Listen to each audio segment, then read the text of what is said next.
جب teacher class میں طلبہ سے گفتگو کا آغاز کرتے ہیں تو انہیں یہ معلوم ہوتا ہے کہ تمام طالب علم اس پر توجہ نہیں دے رہے. کچھ بور ہو جاتے ہیں, کچھ کا دھیان بٹا ہوتا ہے, جیسا کہ پلیمتھ ساؤتھ مڈل اسکول کے طالب علم شان نووک, جنہیں آٹزم کی وجہ سے اسکول میں متوجہ رہنے میں مشکل کا سامنا رہا ہے. جب میں چھوٹا تھا اور میں نے ایلیمنٹری اسکول جانا شروع کیا تو مجھے کچھ سیکھنا زیادہ پسند نہیں تھا. مجھے اسکول بالکل پسند نہیں تھا, لیکن جب میں اس کا حصہ بنا تو میں اس کے برعکس ثابت ہوا. یہ نئی ٹیکنالوجی باسٹن شہر میں قائم برین پاور کی ایجاد ہے, جو اساتذہ کی طالب علموں کو مصروف رکھنے میں مدد کرتا ہے, خاص طور پر اگر بچوں کو سیکھنے کی معذوری کی وجہ سے مشکل پیش آ رہی ہو. نووک کلاس میں گوگل گلاس کا استعمال کرتے ہیں. مجھے برین پاور کے ساتھ کام کرنا اچھا لگتا ہے کیونکہ اس سے مجھے دوسروں سے آنکھ ملا کر بات کرنے میں مدد ملتی ہے, اور گوگل گلاس میری اس میں مدد کرتا ہے.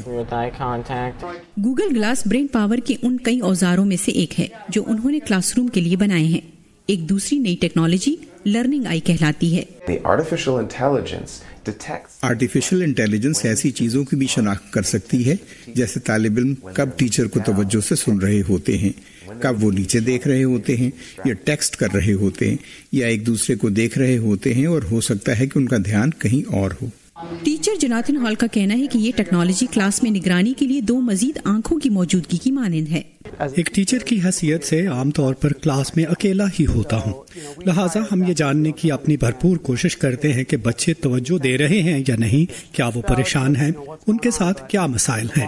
لیکن ایک جماعت میں کئی شخصیات ہوتی ہیں اور ایک معمول کے دن انہیں نصاب پڑھانے کے بعد اکثر ایسی چیزوں کا دھیان رکھنا مشکل ہو جاتا ہے.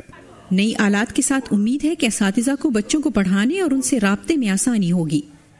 فید لیپیڈوس کی رپورٹ کے ساتھ نیلوفر مغل, اردو VOA.